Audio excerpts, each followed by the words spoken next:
देखो इसका मतलब होता है बंधन, ठीक है। किसका बंधन, अभी बताते हैं किसका बंधन, ठीक है। ये बना है तुम्हारा छद धातु से, किससे, छद धातु। कौन सी धातु से बना है, छद धातु से बना है,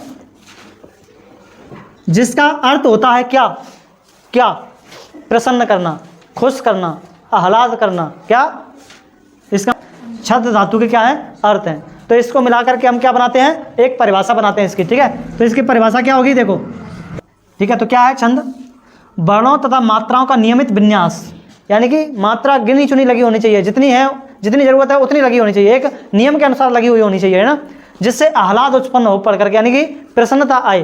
तो ऐसी पद्य रचना को हम क्या कहते हैं, छंद कहते हैं, ठीक है। तो एक व्यक्ति थे जिनका नाम था आचार्य पिंगल मुनि। क्या नाम था, आचार्य पिंगल मुनि, जिनको छंद का प्रवर्तक माना जाता है, पिंगल मुनि। उन्होंने एक शास्त्र लिखा था जिसका नाम है, पिंगल लिखेगा तो उसका नाम भी क्या होगा, पिंगल शास्त्र। क्या क्या लिखा था उन्होंने, पिंगल शास्त्र, ठीक है। दूसरे जो है प्रवर्तक इसके, वो हैं तुम्हारे कौन, कालिदास। पहले प्रवर्तक कौन है, पिंगल मुनि, दूसरे कौन है, कालिदास, ठीक है। आप लोगों को कौन से लगाने हैं, आप लोगों को पिंगल मुनि लगाने हैं, ठीक है। ऑप्शन में मिल जाए तो, क्योंकि पहला होता है, ठीक है, उसी को लोग याद रखते हैं। अब हम पढ़ते हैं छंद के अंग। क्या पढ़ेंगे, छंद के अंग। आप लोगों से पूछा जाएगा छंद किसे कहते हैं, छंद के अंग लिखिए। तो छंद ये रहा और छंद के अंग ये रहे, ठीक है। छंद के अंग क्या है, ठीक है। ये क्या बना दिया है, ये तो सर नाक है सर, ये तो सर आँख है सर, ये तो सर इसका होंठ है सर, मुंह है सर, ये क्या तुक पुक बना दिया इसके मुंह पे, ठीक है। तो हमने एक व्यक्ति को क्या बना दिया है, छंद बना दिया है ना। तो ये क्या है, तुम्हारे छंद के अंग हो गए। तो छंद में कौन कौन से अंग आते हैं, मात्रा होती है, चरण होते हैं, गति होती है, यति होती है, तुक होती है, गण होता है, और क्रम और संख्या होता है, ठीक है।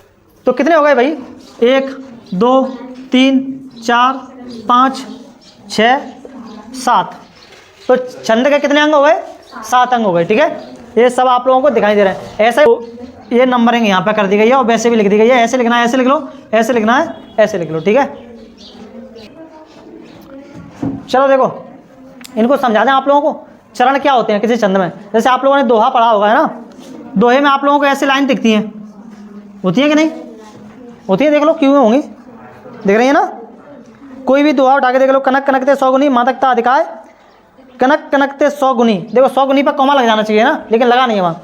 मादकता अधिकाय, वह खाए बोराए नर या पाए बोराए, नर पर क्या लग जाना चाहिए, कौमा लग जाना चाहिए। तो कितनी लाइन हो गई इसमें, 4। कितनी हो गई, 4।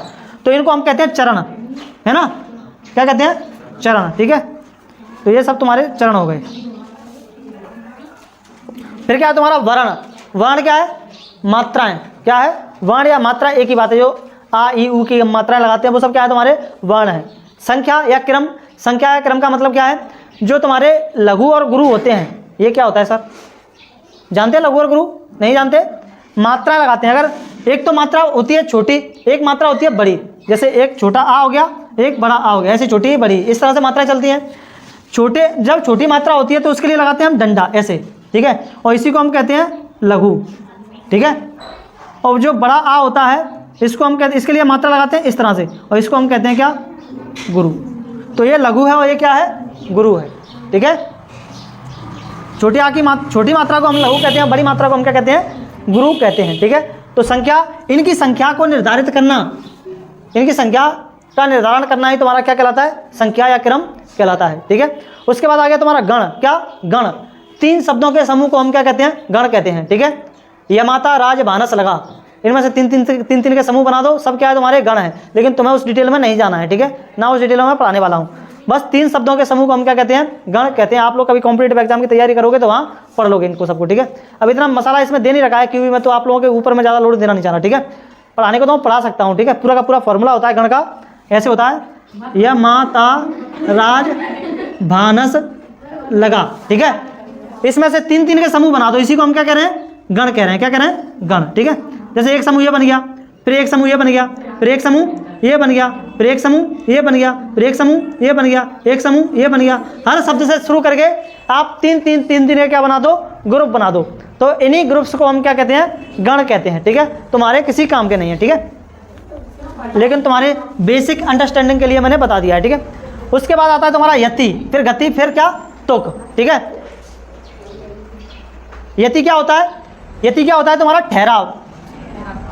अच्छा, गण मैंने बता दिया ना, गण हो गया। यति, यति का मतलब क्या होता है, ठहराव। जैसे कनक कनकते 100 गुनी, मादकता अधिकाय। कनक कनकते 100 गुनी, आया ना ठहराव यहाँ पे। ये जो ठहराव आ रहा है इसको हम क्या कहते हैं, यति कहते हैं। ठीक है, यति। उसके बाद आता है तुम्हारा क्या, गति। अब गति का मतलब आप लोग पढ़ रहे हो तो उसमें ऐसा नहीं है एकदम से प्रवाह होना चाहिए, लय होनी चाहिए उसमें, तो लय को हम क्या कहते हैं, गति, लय या प्रवाह, है ना। कनक कनकते 100 गुनी, मादकता अधिकाय, या खाए बोराए जग, वा पाए बोराए। तो इसमें क्या है, एकदम से लय है, क्या है, लय। तो उसी लय को हम क्या कहते हैं, गति कहते हैं।